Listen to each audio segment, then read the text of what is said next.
Olá, amantes de histórias de terror, espero que vocês estejam bem. Vamos conferir mais algumas histórias de terror, então já deixa o like nesse vídeo. E se você for novo aqui, inscreva-se no canal e ative as notificações, pois postamos vídeos todos os dias. Agora fiquem com a história. Isso ocorreu quando eu tinha 20 anos. Atualmente, tenho 22 anos, então foi há pouco tempo. Enquanto eu estava na faculdade, trabalhava como babá para uma família durante a semana e, às vezes, cuidava dos filhos de outra família mais abastada nos fins de semana. Eles costumavam sair frequentemente, deixando seus 2 filhos sob minha responsabilidade na casa durante o fim de semana. Eles tinham um quarto de hóspedes exclusivamente para mim, e a família era muito gentil. Foi uma ótima experiência enquanto durou. Aconteceu no outono, quando as folhas estavam caindo e o clima estava frio. Cheguei em casa numa sexta-feira, e a noite transcorreu tranquilamente. Brinquei com as 2 crianças, a quem chamarei de James e Jessica.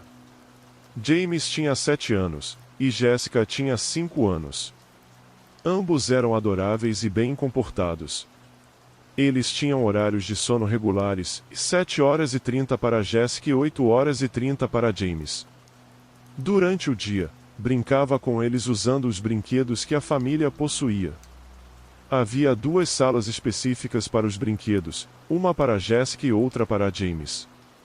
Jessica adorava bonecas e casinhas de boneca, e eu passava muito tempo brincando com ela. James gostava de jogar videogames, então eu o assistia a jogar. As crianças tinham praticamente tudo o que podiam desejar. A casa era magnífica, situada numa propriedade enorme com um lago no meio. Havia 3 garagens separadas e uma piscina com uma casa ao lado, que funcionava também como bar, sala de sinuca e fliperama, equipada com uma enorme TV e diversos sofás. A família vivia muito bem, possuindo até um sistema de interfone que ligava a casa da piscina à casa principal.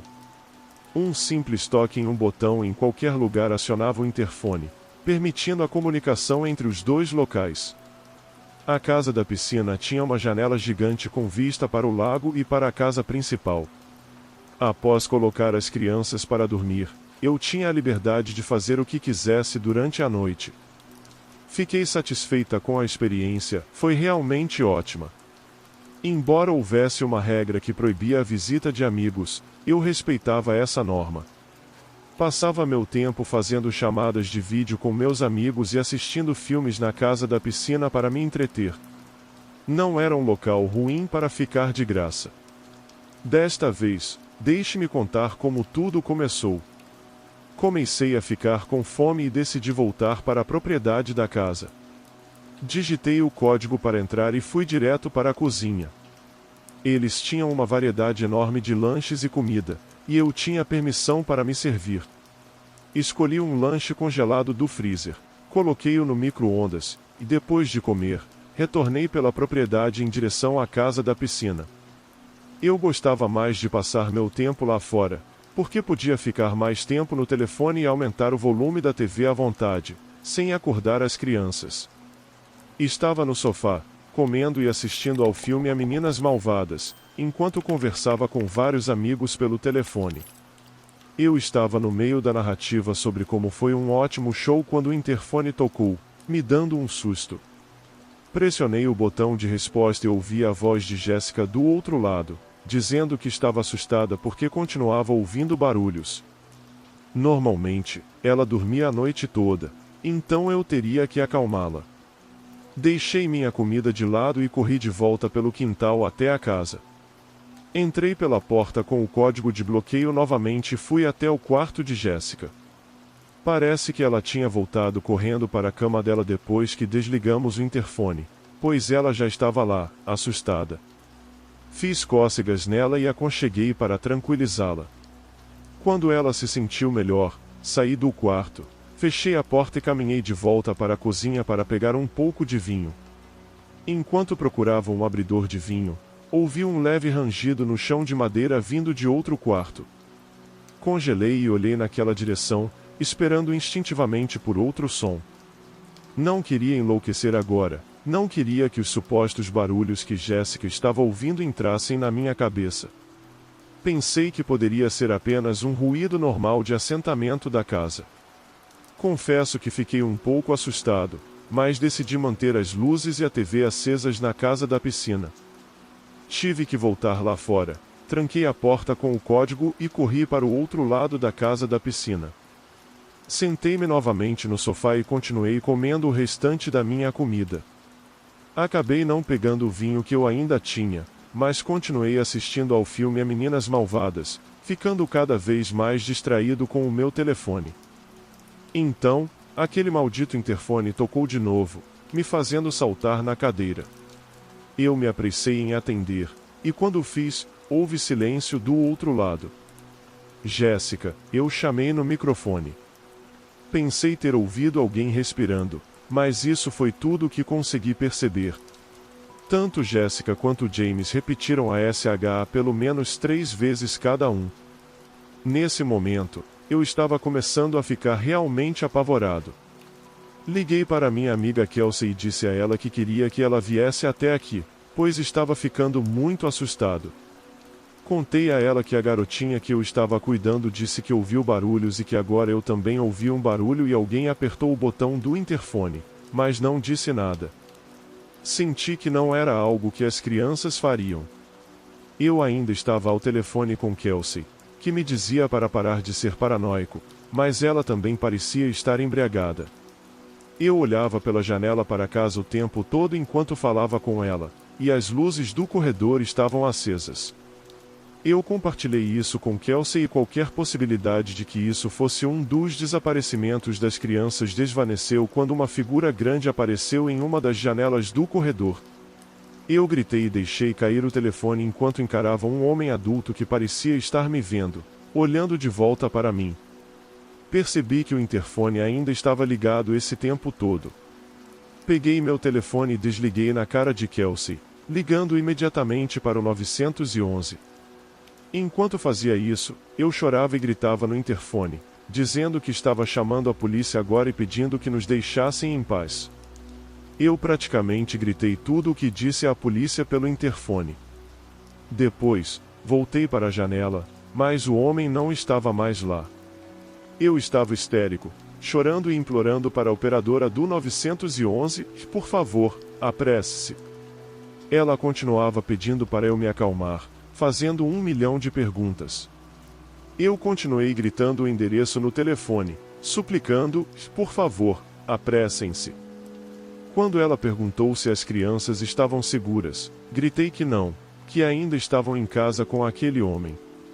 Foi então que ouvi o grito de Jéssica pelo interfone. Desabei completamente e caí de joelhos, chorando enquanto a operadora do 911 ainda tentava me manter calmo. Mas eu não conseguia.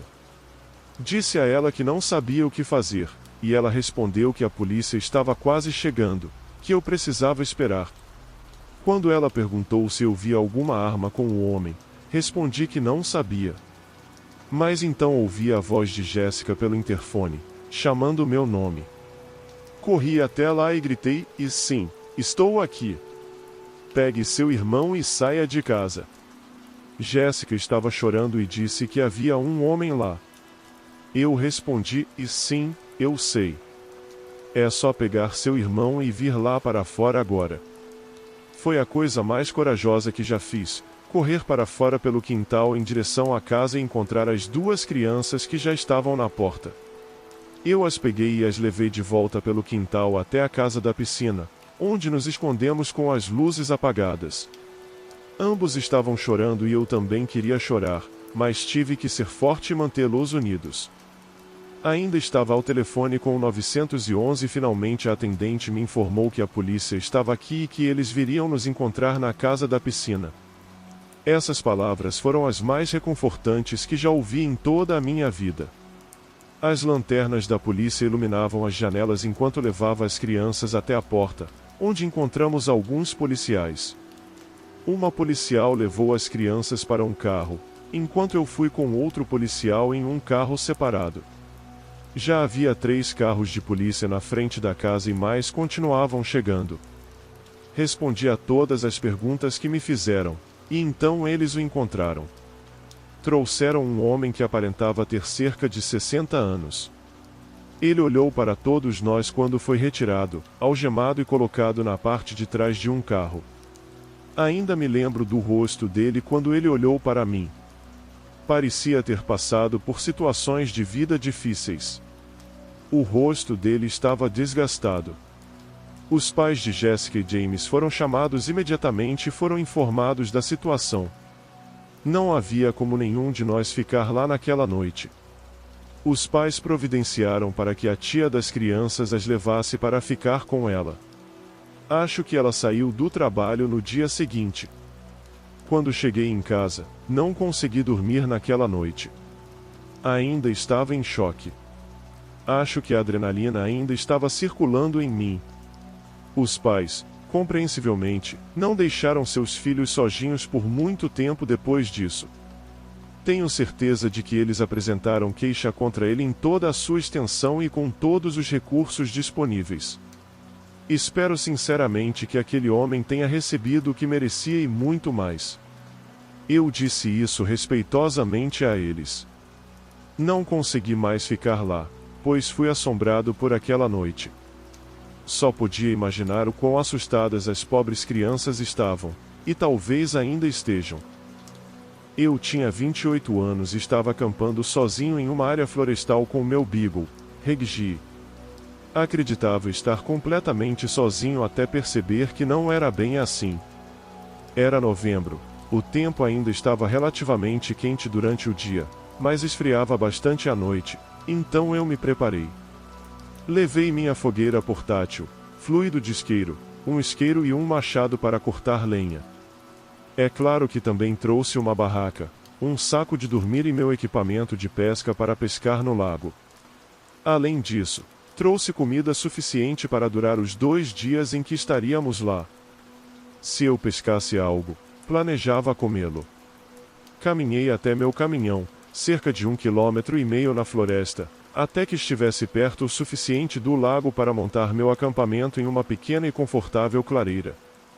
Levei Reggie comigo enquanto fui pescar no lago, onde peguei alguns peixes menores que não valiam a pena cozinhar. Joguei-os para Reggie, que ficava olhando para a floresta, seu rabo parava de abanar, indicando que ele estava focado em algo que poderia ter sido qualquer número de pequenos animais que ele ouviu. Ele estava bem treinado para não fugir, então eu o deixava sem coleira. Depois de cerca de 1 hora de pesca, demos um passeio ao redor do lago. Quando estávamos do outro lado do lago, em frente ao nosso acampamento, olhei para o outro lado e vi o que pareciam ser algumas pessoas caminhando pela floresta. Estavam tão distantes que era difícil ter certeza, mas pareciam claramente pessoas e estavam bastante próximas de onde nosso acampamento estava localizado. Com receio de ser roubado, chamei Reggie e voltamos rapidamente para o lago. Ao retornar ao acampamento, percebi que o zíper da minha barraca estava aberto, alguém claramente tinha passado por ela. Surpreendentemente, nada parecia estar faltando, embora não houvesse realmente muito para ser roubado, além da fogueira e do equipamento de pesca. Mesmo assim, o fato de ter visto pessoas e o fato de elas terem passado pelo meu acampamento me deixaram arrepiado. Para garantir minha segurança, passei a próxima hora ou mais mudando meu acampamento para um local um pouco diferente, mais acima no lago. Então, comecei a cortar um pouco de lenha para acender a fogueira. Uma vez que isso estava acontecendo, alimentei Reggie e aqueci um pouco de chile para o jantar. Sentamo-nos perto do fogo, e eu estava escrevendo em meu diário quando Reggie começou a latir para algo na floresta. Estava escuro agora, e eu não conseguia realmente ver nada além das chamas da fogueira. Olhei para a escuridão um pouco assustado. Percebi que era melhor trazer Reggie para dentro da tenda e apagar o fogo. Se houvesse pessoas na floresta, não queria anunciar minha localização com o fogo aceso. Subi para dentro do saco de dormir e, com minha luz de leitura ao meu lado, lia meu romance. As orelhas de Reggie se moviam repetidamente enquanto ele ouvia coisas que eu não estava percebendo. Ele continuava olhando em volta para as paredes da tenda.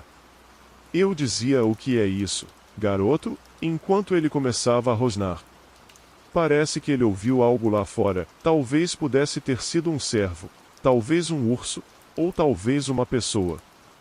A ideia de uma pessoa ainda estar lá fora no escuro era mais assustadora do que um urso. Eventualmente, Reggie se acalmou e abaixou a cabeça. Eu me sentia desconfortável e apenas queria que a noite passasse, então desliguei minha lanterna e fui dormir. Acordei horas depois com Reggie rosnando e uivando. Disse a ele para ficar quieto, mas então ouvi alguém assobiando, o tipo de assobio que você faz para chamar a atenção de um cachorro. Reggie começou a rosnar novamente em resposta. Alguém estava realmente lá no meu acampamento, na escuridão total da noite, e eu estava muito assustado. O assobio se transformou em um clique da boca de alguém, e depois ouvi passos se aproximando da tenda até que estivessem do lado de fora dela. Então, eles pararam. Reggie estava enlouquecendo novamente, e eu o segurei, tentando fazê-lo ficar quieto. Sem o crepitar do fogo, havia silêncio total além do vento. Reggie começou a rosnar novamente, olhando na direção do zíper da tenda, e então veio outro assobio vindo do lado de fora da porta da barraca. Reggie ficou agitado novamente.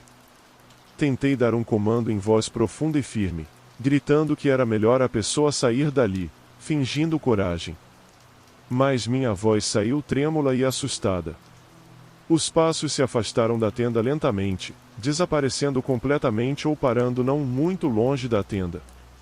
Reggie continuou rosnando por mais 1 hora. Depois disso, eu não consegui mais dormir. Eu estava apavorado demais para sair da barraca e arrumar minhas coisas na escuridão. Meu telefone não tinha sinal no meio da floresta, então não podia ligar para um membro da família ou amigo para contar sobre o que estava acontecendo. Em seguida, ao longe, ouvi um grito de mulher, ecoando por quilômetros. Parecia uma mulher literalmente gritando por sua vida. Isso foi o suficiente para me assustar. Peguei Reggie, coloquei minhas botas, agarrei minha lanterna e corri na direção de onde vim, até chegar ao meu caminhão. Ainda não tinha sinal de celular, então passei a noite dormindo na caminhonete. Na manhã seguinte, voltei para a floresta com Reggie, retornei ao acampamento, recolhi todas as minhas coisas e desmontei a barraca. Nem sequer prestei atenção se minhas coisas tinham sido mexidas novamente. Estava com pressa de sair de lá. Cerca de meia hora depois, carreguei o caminhão e fui embora assim que consegui sinal de celular. Liguei para o número de polícia não emergencial que encontrei online para denunciar o grito de uma mulher e pessoas suspeitas ao redor do meu acampamento na noite anterior.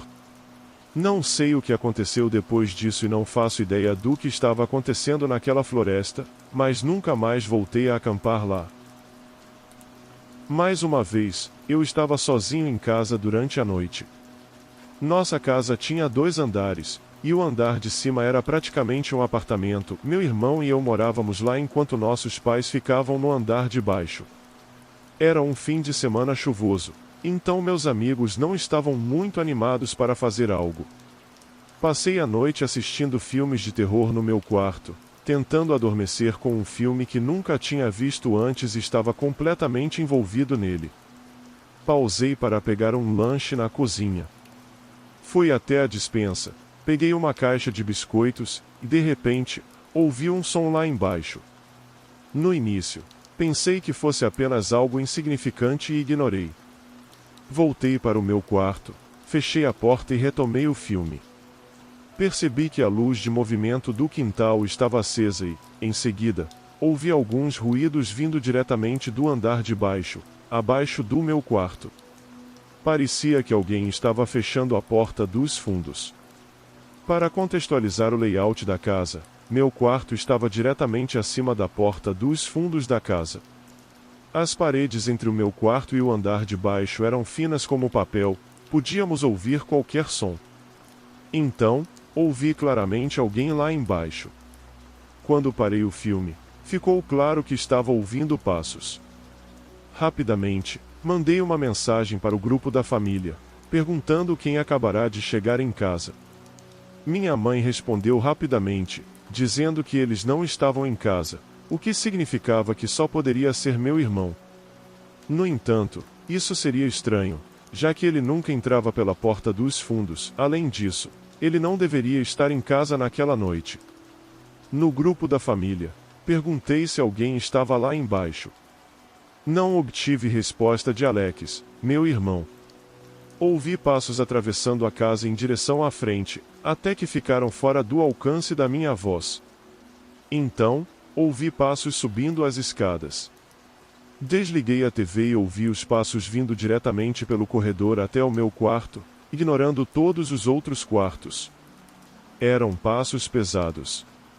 Eles chegaram à minha porta e, em seguida, a porta se abriu. Fiquei completamente imóvel na cama, fingindo estar dormindo e apertando os olhos apenas o suficiente para ver uma cabeça espreitando pela porta. Estava escuro, eu só podia ver os olhos da pessoa e não consegui identificar se era Alex. Ele ficou na porta, observando, e pareceu uma eternidade enquanto eu fingia estar dormindo. Após talvez 30 segundos a 1 minuto, ele fechou a porta. Não ouvi mais passos se afastando. Imediatamente, mandei outra mensagem para o grupo da família em letras maiúsculas, e a Alex, por favor, me diga que é você que está em casa. Ele respondeu quase instantaneamente, dizendo, não, o que você está falando? Foi nesse momento que disse a eles que havia alguém em casa. Liguei para o 911 e sussurrei ao telefone. Finalmente, ouvi os passos se afastarem da porta. Ouvia o vento, mas não mais os passos. Fui orientado a permanecer na linha com o despachante até a ajuda chegar. Cerca de 5 minutos depois, houve uma batida na porta lá embaixo. Quando o despachante me disse que estava pronto para descer e deixar a polícia entrar, fiz isso. No meu condado, a polícia trabalha em duplas. Os 2 policiais que chegaram comigo examinaram a casa inteira, verificando cada armário, cada cama. Quando determinaram que a casa estava vazia, me deixaram com um dos meus pais e saíram. Deixei a porta destrancada. Foi simples assim. Não havia chance de dormir depois de algo assim acontecer. Ninguém voltaria para casa até o dia seguinte, então eu tive que passar a noite sozinho por um tempo. Após a polícia sair, a luz de movimento no quintal acendeu, chamando minha atenção. Olhei pela janela e consegui vislumbrar um homem saindo da casa, dirigindo-se para um canto escuro e afastado do quintal, onde não conseguia mais vê-lo. Pensei que ele poderia ter tentado invadir a casa novamente, mas, desta vez, a porta estava trancada. Fiquei de olho na janela enquanto a luz permanecia acesa. Quando finalmente se apagou, o lado de fora ficou tão escuro que não dava para ver nada. Contanto que a luz não acendesse novamente, eu sabia que ele não voltaria. Felizmente, ele não conseguiu encontrar meio segundo para destrancar as portas. Esse pequeno detalhe pode ser a diferença entre alguém invadir ou não sua casa. Por causa do descuido dos meus pais em não trancar a porta, agora vou carregar para sempre a imagem assustadora daquela pessoa espiando pelo meu quarto, olhando diretamente para mim, especialmente os olhos. Essa imagem nunca sairá da minha mente.